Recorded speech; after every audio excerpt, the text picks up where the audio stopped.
স্বৈরাচারী সরকারের পতনের পর দুর্নীতি কমে গেছে কিংবা অর্থ পাচার বন্ধ হয়ে গেছে বলে মনে করেন না ট্রান্সপারেন্সি ইন্টারন্যাশনাল।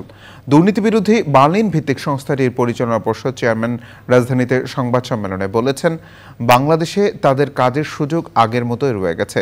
সংস্থার বাংলাদেশ প্রধান ডক্টর ইফতেখারুজ্জামান বলেছেন, পাচার হওয়া অর্থ ফেরত আনা প্রায় অসম্ভব, তাই পাচারের রাস্তা বন্ধ করতে হবে। রিজভি নেওয়াজের রিপোর্ট।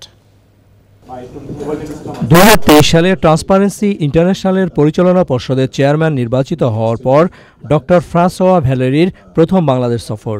সংস্থাটির ঢাকা অফিসে সংবাদ সম্মেলনে স্বাগত বক্তব্যে জুলাই আন্দোলনের বীরদের প্রতি শ্রদ্ধা জানান তিনি।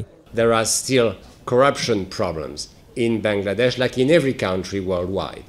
Every time there will be power somewhere, there will be the temptation to abuse this power.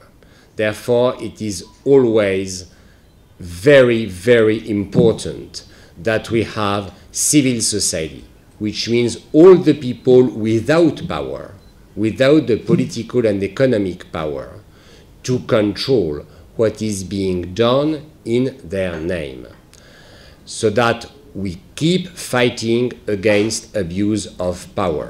দুদকের সংস্কার বাস্তবায়ন নিয়ে হতাশা থাকলেও হাল ছাড়তে চান না টিআইবি নির্বাহী পরিচালক। আমাদের পুরো অসন্তোষ, সেটা শুধুমাত্র রাজনৈতিক সরকারের সময় সেটা ছিল, সেটা বললে চলবে না। আমরা জানি যে আমাদের উপর অসন্তোষ বর্তমান সরকারের কোনো কোনো মহল থেকে আছে। আমদানি এবং রপ্তানি বাণিজ্যে চালান জালিয়াতির মাধ্যমে যে অর্থ পাচার হয়, সেটা কিন্তু সিংহভাগ আমাদের অর্থ পাচারের, সেটা ফুললি নিয়ন্ত্রিত হয়ে গেছে সেটা আমি বলতে পারবো না, কারণ সেখানে বাস্তব সংস্কার এখন পর্যন্ত হয়নি। যদি একবার পাচার হয়ে যায় সেই টাকাটা ফেরত আনাটা খুবই কঠিন, প্রায় অসম্ভবের মতো কাছাকাছি।